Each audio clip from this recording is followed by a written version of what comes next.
What a night for Luke Chadwick, returning to Old Trafford, where he played alongside the likes of Beckham, Scholes, Giggs, Sheringham, Cole and York, and took home a title medal in 2001. What we didn't know at the time was all the time he was hoping one day he'd play for his beloved Cambridge United.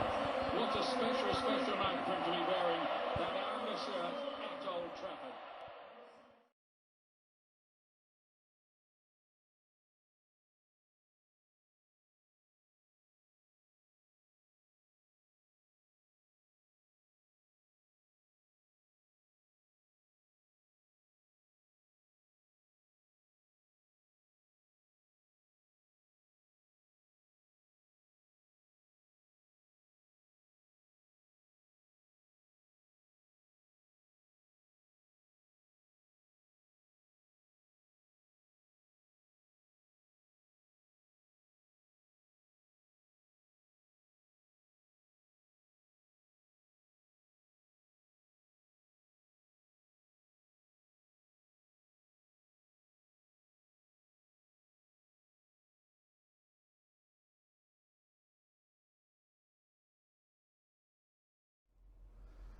Okay, our very special guest today for Coconuts TV is 100 Years of Coconuts patron Luke Chadwick.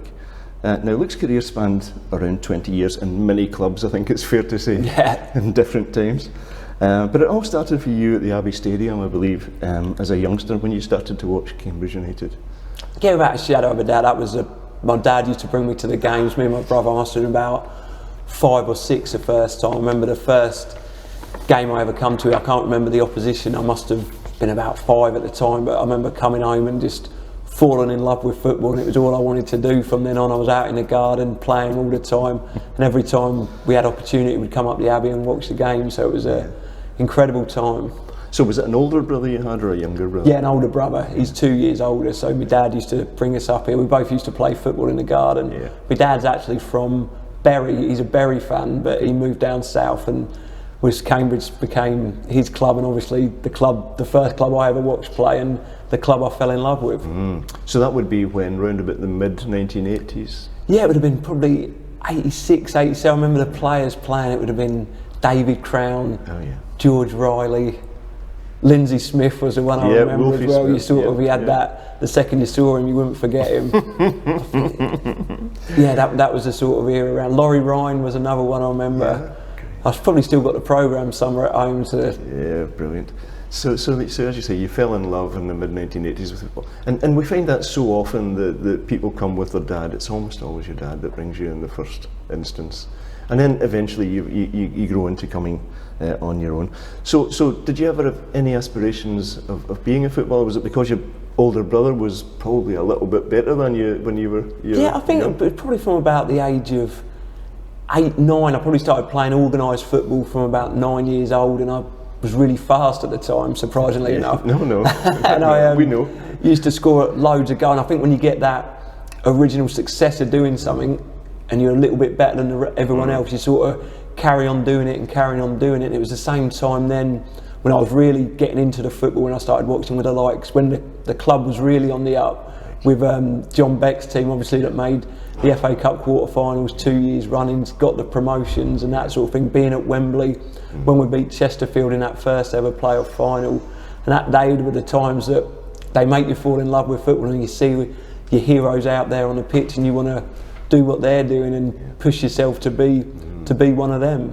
So let's think back to, where did you live at the time when you were young? I lived in Meldreth. I went to Meldreth Primary School, and then when I left there I went to Melbourne Village College. And did you play for the school team and that sort of thing? Yeah, I've always played for the school. I think back when I was growing up, the school's football was, you wouldn't have as much time with the academy system now. Obviously the boys, it's such a sacrifice to train 3-4 times a week, play once a week. Then if you were with a professional club, it'd be you train once a week, but once you got to under 12, under 13, your school's football, you'd play for your Cambridge schools team, and that'd be the most important football you'd play. And you went through that sort of loose system of coming through the I remember schools and the likes. training with Cambridge United, and I was absolutely buzzing. I think I was I probably would have been about 11, and I trained at Bottersham Village College. They obviously saw me playing and invited me into training. I must have lasted about 4 weeks before they let me go, and I remember being gutted that they let me go. But to put it in perspective, as soon as training finished, my mum had just dropped me off back at Cubs, so I just had the evening at Cub Scouts after I'd been released by Cambridge. So that was obviously the early disappointment I had as a little and getting let go by Cambridge. Yeah, that was one of the questions I was going to ask you later. Actually, was given your later career, why was it that Cambridge didn't pick you up? Was it just that they had so many boys, or at the time I think they just didn't think I was good enough at the time, and then as I got older and I started scoring a lot of goals for the Cambridge schools team, for the East Anglia boys representative team, and I got picked up by Arsenal and played a season for them, and then the next season got picked up by Man United. The guy in charge of the youth team, the youth setup at Cambridge at the time, was Ricky Martin, who I actually worked with. Well, he was the head of the youth at Norwich when I signed there late in my career. And I spoke to him quite a lot, and I said, "Well, you could have had me." I said, "I love the club. If you'd have took me, you could have had me." And he referred to it as one of them where you're at a nightclub and you see a girl dancing and then the most attractive girl on the dance floor, but you know you got no chance for him. But I said, if you did come and speak to me, you probably could have got me, because I did love the club then, but obviously I had that huge opportunity of moving up to Manchester and working with them. So moving on then, the time you spent at Arsenal was one that I don't think most of us know very much around. Now, Arsenal bring in an enormous number of boys, we know that at that age. So did you say it lasted around? It was 1 year. I went to Arsenal and I'd go up and train. There was a little indoor area at Highbury at the time, so I'd go up there every Wednesday and I'd play for them on a Sunday morning. I hadn't signed schoolboy form. At the time you had to be 14 years old to sign schoolboy forms. I'd not turned 14, and at the end of that season, Man United invited me up for a trial, and I went up there and I loved the place. I just fell in love with how welcome I was made to feel. Arsenal was a fantastic football club, but it just felt like Manchester United was a better place to be. It was obviously further away from my house, but it just felt right. That was where I wanted to be, and it did kick up a bit of a fuss with Arsenal, who wanted to keep hold of me. But once Man United come calling, particularly at that time when the youth system was flourishing, it was, you didn't turn down Man United. Well, at that time they were winning European Cups and leagues. They were winning everything they went in for. Yeah, and I think more importantly, it was a time where the young players were coming through. You could see a bit more of a pathway there. You could see these boys, the class of '92, they were coming through, and you think, perhaps I could do that. Perhaps I could follow them and become a first-team player there. No, just something that most of us fans wouldn't know, and that is, obviously we talk now about the class of '92 as if it was a set-up thing. It was something that was everyone knew about. But at that time, presumably, they were all just young boys, and no one really knew if they were going to make it or not, and everyone was fighting for their place, including the Beckhams of this world. Oh, without a doubt. I'm there to obviously coach football now and do a lot of courses about the psychology of it, and like having that rocky road to get to become a professional. It's not always the ones that have a straightforward pathway. The ones that are most successful are the ones that get knockbacks along the way. And I think if you look at all them stories, Paul Scholes, they all thought he was going to be too small. David Beckham, who got sent on loan to Preston, they didn't know if he was going to make the first team. They've all got that rocky road. Gary Neville, they still speak about now. He was a long way behind his peers at the time, but because he had that fantastic, amazing attitude, he got to the top, and it just shows that group together and the camaraderie they had between them to push each other. And when you're training with players that are really good, it makes you better as well. I don't think Gary Neville would be the same player he was if he didn't train with Beckham, if he didn't train with Scholes, because you can see that they pushed each other and incredibly pushed each other all the way to become European champions together, which is incredible achievement. Absolutely. So tell us what it was like then. Tell us how it came about with Manchester United. Were you approached by a scout? Did they phone up your mother? Or what did they do? What age were you at that time? So I would have been 14 at the time, I think it was, and they, I was scoring a lot of goals, as I said, for Cambridge schools, and the manager, Richard Smith, he told me that Man United were coming to watch you. He knew the scout, and I remember the day we got beat 6-1 off Essex boys, but I managed to score a goal, and I was actually ran around a lot, and I think they thought, well, he's getting beat 6 goals, but he's still running around. So off the back of that, I got invited up there for a week in the summer holidays. Okay. And I played, we stayed at the Castlefield Hotel in Manchester. Okay. There must have been about 10, 12 of us from all over Britain, really. There was boys from Wales, boys from Ireland, boys from Scotland. I think I was the only boy from down south, from Cambridge. There were some boys from Newcastle, that sort of thing. And I remember we played a game against Nottingham Forest at Littleton Road, and I come home. That was the day before I come home. So by the time I got home that night on the train, Alex Ferguson, who was at the game, because that's the sort of man he was, he'd watched all the age groups from under nines right up to the first team, had phoned up my mum and said we want him to sign. And once I got home, my mum had said that, it was like pinch yourself time. It was an incredible feeling to know that, that man, that incredible man, wanted you to sign as a 14-year-old boy for his football club. So once she'd had that phone call, there was, like I say, only one place that I was going. Now it's interesting, isn't it? Because you were 14 years old. How did you get to Manchester? How did where did you stay? Who was with you? Were you looked after the whole time? So while I was a schoolboy, from the ages of 14 to 16, I'd finish school early on a Friday, which suited me nicely, and then I'd go straight to Meldriff train station. I'll get a train to Cambridge to Ely up to Manchester, and then I'd get a taxi to the digs that I'd stay at, and then I'd be on the bench for the A or the B team on the Saturday morning, go back to the digs, stay there, and then I'd play for my age group team on the Sunday morning, and then I'd get the train back to Meldriff, to Cambridge. My mum would pick me up from Cambridge on a Sunday night. Now I have to ask you, what did your mother think of this? Because you're still a young boy at 14. Yeah, it's like, I think it was not much where I'm from, little villages around South Cambridge, not this sort of thing don't happen very much, so we was all obviously delighted with it. It was obviously hard. I'm not sure, it was a different world back then. I'm not sure in this day and age if I'd fancy my little and travelling up to Manchester on the train, but it was sort of, I was a real quiet lad, really shy, so I think it was good for me. It took me completely out of my comfort zone. I was having to do things on my own, and it helps you grow up, and it helps shape you into the man that you'll become later in life. And just for interest, I mean, we're talking about a time here before mobile phones were everywhere. Yeah, I think they were just coming out. I think when I just moved up to Manchester full time as a 16-year-old, I think I had a pager. I think that was a little green thing I used to pin to my belt where people could get messages to me. Then the mobile phone started coming out. But yeah, it was one of them where you'd stick 50p in the phone box and phone home if you were going to be late. Yeah, if the train was late.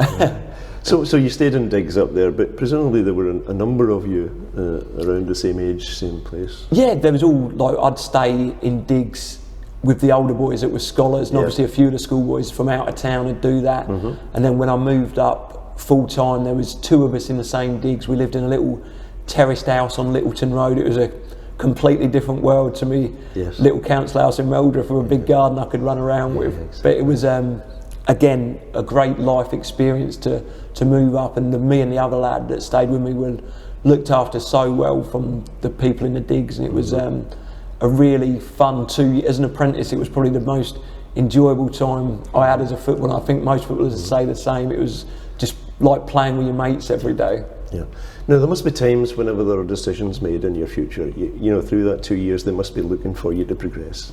Did you get feedback on what was happening, or was it just get out there and play? And and to be fair, Man United is one of them where they were in a position where they could recruit the best players in the country, so I think it was more a case of you gave yourself feedback, you see how you were doing against the other players who were potentially the best players in Britain, the best players that you could be with, so if you can stand out against them, you know you've got a chance of progressing. Exactly, and obviously you're learning and learning and learning every day as best you could. Oh yeah, like I went up there, I moved up to Manchester. I remember it was a day after me school prom at Melbourne, so I'd had my prom night. The next day my mum and dad drove me up to Manchester to start a new life up there, and the first 3-4 months were really tough. I was feeling homesick.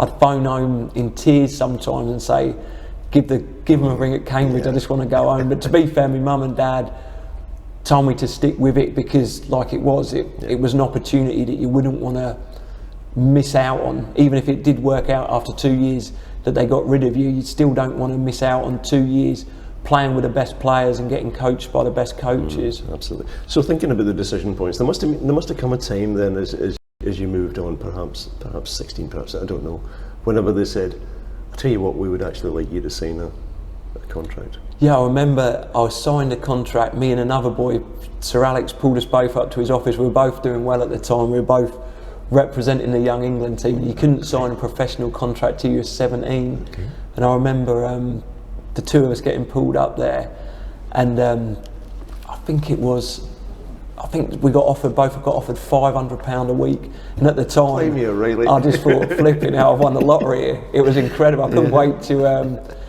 phone my mum and get her a little present and that sort of thing, because it was pinch yourself. I never expected when I moved up there, I never expected to get in the first team. I thought it was going to be 2 years, work hard, and if you get a grounding at Manchester United, usually you'll get another club that will take you. But to get that, and him to show that confidence in us, to offer us a professional contract early, it was an incredible feeling. I think we both went straight into Manchester and bought ourselves some new clothes or something. It was spending our money before we'd even got it. Fantastic. That must have been one of the best moments in your life. Oh yeah, it was like football in life. Like the first time I was one of them that didn't want to go near Sir Alex's office. You heard stories of people going in there, and it weren't always for good reasons. So when we both got called up, it was the first time I've ever been in there, but it was a great moment.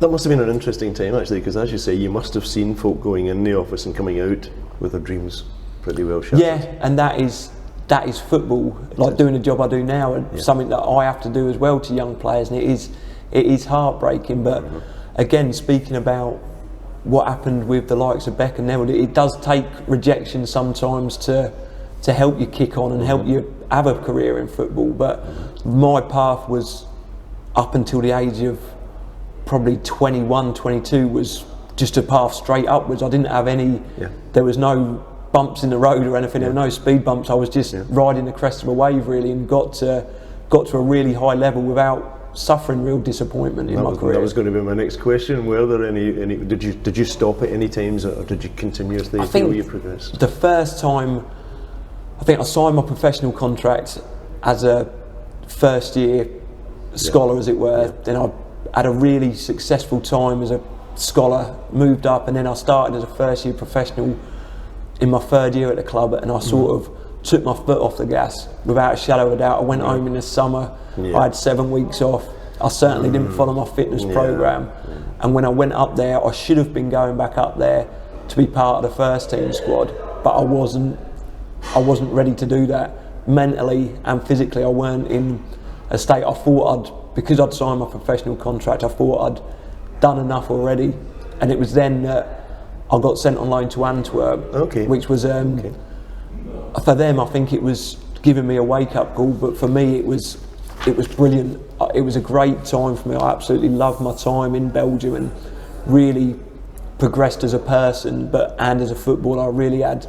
It was a different style of play out there, where it was a lot of patient build up, keep the ball, and I was a little bit different, where when I get the ball, I just want to run with it, attack people, commit players, and it was something different that they didn't really have many players out there at the time. It was a Belgian second division, and I signed for the club at Christmas, and we was already near the top of the league. And I remember we just went on a run, and we just were winning every games. The crowd really liked me. That I was getting, they were singing my name. It was the first time I'd ever really played first team football, so it was like being in heaven. I loved it. It was being just expressing myself, being free to do it. And I think the fact that I was in a different country, you feel you're away from everyone, you've got no worries out there. I was a young man and just enjoying my football. Yeah, and of course by that time you're 20 to early 20s, aren't you? Yeah, I think 19, 20 at the time. So it was, I'd had that bit of a kick up the arse, as it was from getting sent out there, but it was the best thing they could have done, and it really pushed me on as a player. And when I come back from Belgium, we won the second division, then I went back out there for the start of the following season in the Premier League, and I was playing against teams like Anderlecht, Club Brugge, and excelling out there, playing well against them teams. And that's when United called me back, and I was, to be honest with you, I was gutted they pulled me back, so I wanted to stay out there. I thought I was getting pulled back just to play in the reserves, to go back there, but when I did go back, I was straight back in with the first team, and that's where the whirlwind of that season, being involved in the first team squad at Manchester. It was incredible season that ended with me being part of the squad that won the Premier League and getting a Premier League medal. Yeah, no, inevitably there would be reports coming back from Belgium saying how well you had done and you'd fitted in and you'd basically grown up. Yeah, but I didn't really. People from Manchester didn't really come out there. I think once the youth development officer came out there to see me, you feel like you're in a different world out there. So I didn't know. I knew I was playing well, obviously, but I was never really thinking at all, oh, Manchester United must be thinking about bringing me back. It was just a case of enjoying my football at the time. So as you say, you went back to Manchester, you became part of the first team squad, and you played enough games to get a Premiership medal, isn't it? Yeah, that was the season, yes. That would have been the 2000-2001 season. I think I played, must have had about 20 appearances in the league, like a lot of them off the bench, but I'd scored a couple of goals, put in some really good performances, so that was obviously the standout season of what I had at Manchester United after that. And again, speaking about that first contract, at the end of that season I signed a contract that changed my life. It was a contract that set me up for life with a lot of money and then thinking about it now, maybe that weren't the best thing for me at the time, because I signed that contract and again probably took my foot off the gas, suffered with a few injuries, and it was probably 5-6 years after that until I managed to get myself physically where I need to be a good professional footballer. It's interesting. You just to take on the side for a second. You've said that your main attribute, or one of your main attributes, was inevitably that you were fast. Yeah. Did anyone ever measure? Did they ever do the 10 seconds? We used to do a lot of races, and I used to be up there winning the likes of them with people like Ryan Giggs and that sort of thing. But my first serious injury I had was I had a problem with my groins where they had to cut the abductor muscle because it was. And after that, I never really moved the same, and at the same time let that affect me too much. So whereas 6-7 years down the line I'd changed the way I played the game because of that, in hindsight I could have done that earlier and been more successful in where I played, but I wouldn't change anything in my career because now it's made me the person I am today, and with all them injuries, all the things that happened, it makes you stronger as a person, and it makes you think about life a little bit differently. And inevitably I've got to ask, because some people watching will be saying, did you always keep an eye on Cambridge United? Was this always? Oh, without a doubt, yeah. I was always keeping an eye. I had a really bad injury years later when I was at Norwich, where I was out for 7-8 months, and I was down here a lot. I was in the Havin sometimes in the main stand, occasionally in the Newmarket Road end, but I'd be about the ground watching it. It was a really bad time for the club. I remember us watching, we were bottom of the conference, we just got beat off a very good Oxford team. I think it was 3-0, and you were thinking, where's the next win going to come from? Are we going to be able to keep ourselves afloat as a football club? We were at that time 1 game away from dropping out of the conference. Yeah. Right, it was as bad as that. I remember the club done a couple of DVDs, and I got it for Christmas, the one where Robbie scored all the goals up at Northwich. Still got that at home today, so there's it was an incredibly tough time, which made it all the more sweeter to be here for some really good times. Exactly, and we're just going to move on to those. So, your time came that you were let go by Manchester United, and that I get the impression that was good for both of you. You went on loan to several clubs. I went, from the time I was going on loan after the Antwerp loan, my time at United was over. Was over to play in their first team. Look, the club is a fantastic football club. It looked after me as much as it could in them times when I went to Reading, went to Burnley, and then I was on tour with the first team squad in America, because obviously a lot of the players were away after a World Cup duty, and that's when Alan Pardew, who was my manager at Reading when I went on loan there, took me to West Ham. Yes. Yeah, that would be 2004. Yeah. Thereabouts. Yeah, around that time. As West Ham. And that was good because you played 32 games and scored 1 goal. Yeah. Did you enjoy your time at West Ham? Loved my time at West Ham. Real good football club. Really proper stadium, proper fans. It was one of them where if you weren't doing your job properly, you'd certainly be let. You would know. That's East End London. Yeah. That's what you've got to know. They've moved now, of course, to the stadium. Okay, you moved on from West Ham to Stoke City on loan, and I believe Norwich on loan was your next one after that. Yeah. Is what I've got. But you mentioned Norwich a little bit earlier, that it was quite close to your heart, in the sense that it's East Anglia, it's a club that you had time for. Yeah, it was. I was buzzing when I signed for Norwich, and it was. I spent some time at Stoke, and I enjoyed my time at Stoke. But I moved my family up there. It was a young family at the time, and they never really settled. It ended up being a lot of travelling. And when Norwich come in, I knew the manager Peter Grant from my time at West Ham. He was the assistant manager there, and I was desperate to go there. And I remember playing my first game against Ipswich in the derby, and scored to make it 1-0 to us at Portman Road. Oh, wow. Absolutely buzzing. And then I remember getting shoulder barged off the pitch and ended up getting 2 micro fractures in my kneecap, dislocating my shoulder, and was winded at the time. So it was ended up that night, after a fantastic start, in hospital for 2 days. So it was a real knock, that, because I was, like I say, I was so delighted to get home, back with my family, back in Cambridge, at Norwich, a brilliant football club, and that was a real baden at the time. So you were with Norwich for a year or two. Then MK Dons came on the scene, and that seems to me, as an outsider, to have been a real turning point in your career, because it's the place you stayed longest. Oh, without a doubt. It was. I was at Norwich. To be fair, I was quite lucky in the fact that I spoke to who was looking after me, my agent at the time, and I said, like, I saw the stadium on TV, and I said, Milton Keynes looks like a good player. I was at Norwich at the time. I was never. It's one of them where I couldn't get myself fit. When I was fit, you're just waiting for. I just needed a change of scenery. I couldn't speak highly enough of Norwich City Football Club. They treated me fantastically the whole time I was there, considering the injuries I had. But MK was like a fresh start, and it was a new club as well. Everything about it felt fresh. I felt like a new man there, and Roberto Di Matteo was a manager at the time. Spoke to him, obviously a fantastic reputation in football. Him and Eddie Newton, 2 great footballing men. Peter Winkleman, the chairman, was a brilliant man who made me feel so welcome from the moment I met him, and it was just it was a good match at the time, and I had a fantastic few years at MK. I loved my time there, loved it. So were you still, I've got to ask, even at that sort of age, in the middle of your career, second half, Roberto Di Matteo, do you still learn things from managers like that? Do they bring a new attitude? Oh yeah, without a doubt. I think once you get a little bit older, I think you can have them years from 19, 23, 24, you can, well, I did anyway, I can't speak for anyone else, where you think you sort of know everything, you've done enough already when you haven't, and you think you don't have to learn anymore, but when you get a bit older you do. And I was really fortunate at MK to learn from some brilliant people.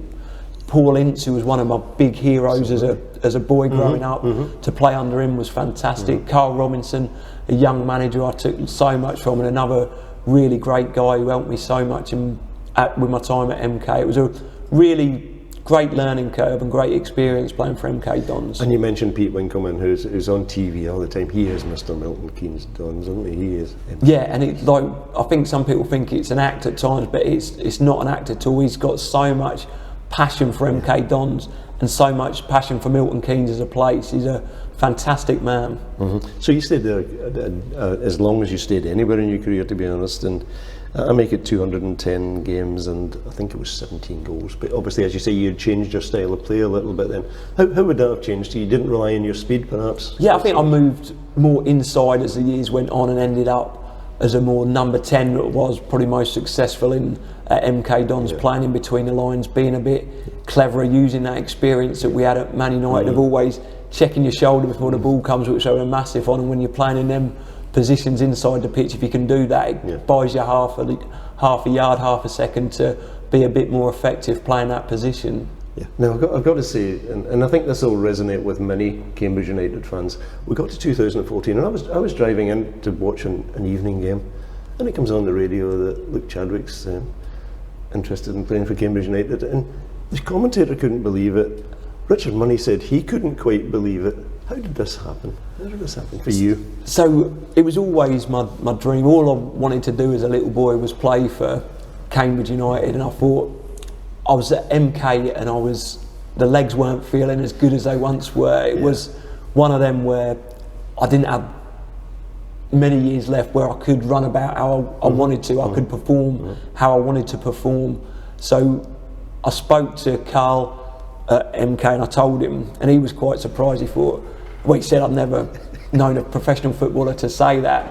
So it was, and he was absolutely brilliant with me. He could see I was still part of his plans at MK, possibly not as big a part as I'd been in the past, but I was still part of his plan. But he could see the passion I had, what I wanted to do, and I was so desperate to do it. So once I got the all clear off him, I contacted Jez. Yep. And met Jez in a hotel at Camborne, I think it was, and it was surreal. Like, I think he was quite surprised that he was meeting me, and I was saying, like, it was made for Cambridge really. They didn't really have to do much. I wasn't demanding anything. All I wanted to do was have a bit of time at the club and play for Cambridge United. So it all happened in the end. I think you could tell every time you come on the pitch, you seem to enjoy playing for. And the one goal that I specifically remember in the Newmarket Road end, I've never seen anyone so happy in my entire life. Yeah, like the Southport goal. I still watch it now, and I think it's on YouTube. I watch it.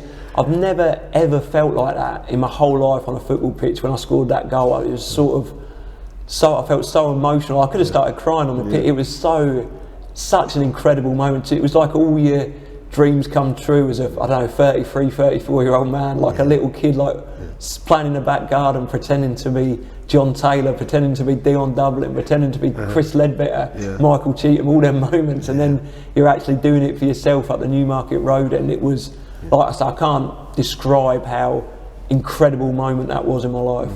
We've spoken to some players from the 60s, the 70s and the 80s who've told us that even though you maybe get 5,000 people in the Abbey, the noise that comes out of the Newmarket Road end seems to reverberate around the place and come straight out onto the pitch. He says it's incredibly noisy. Yeah, it's incredible. It's always, like, even from being here at 7, 8 years old, it's something you always remember, that cheer from the Newmarket Road. And never forget coming out to warm up before the Man United game when all three sides are standing. I still think about it now, and it makes the hairs on the back of my neck stand up, just thinking about that atmosphere that night and how when this place is rocking, there's no better place to be playing football.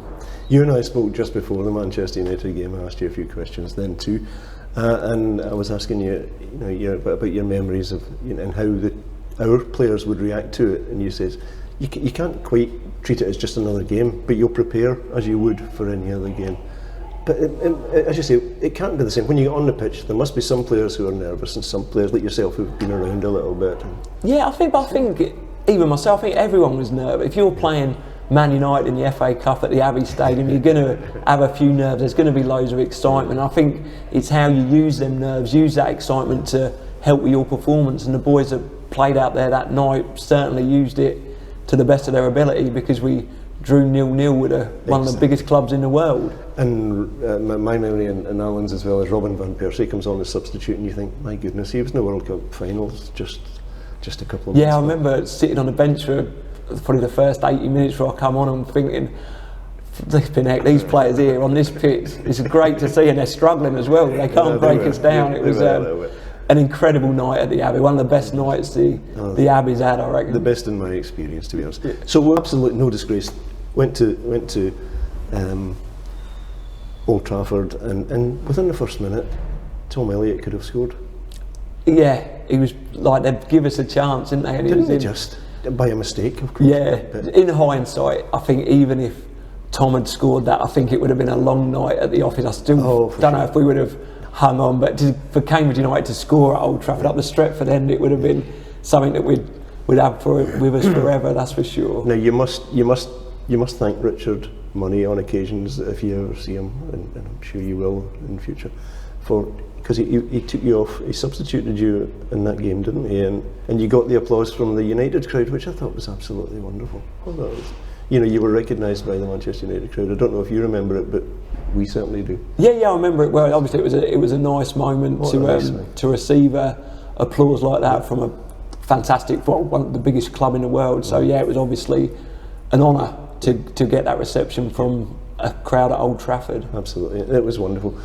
But just to top that, if it's possible to top it, of course, you played at Wembley in the playoff.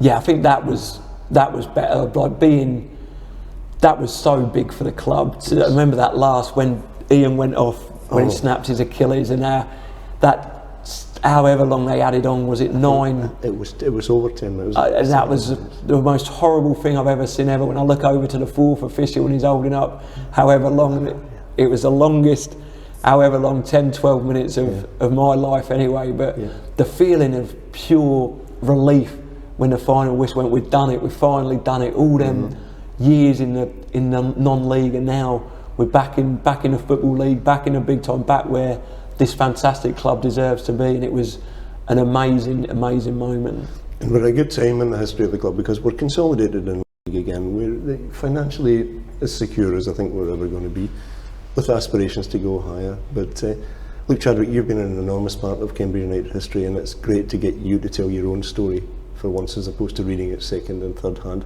I've thoroughly enjoyed it, and I think Alan has too. Thank you very much for your time. Thanks a lot. It's been a pleasure. Thank you. Thank no you. worries.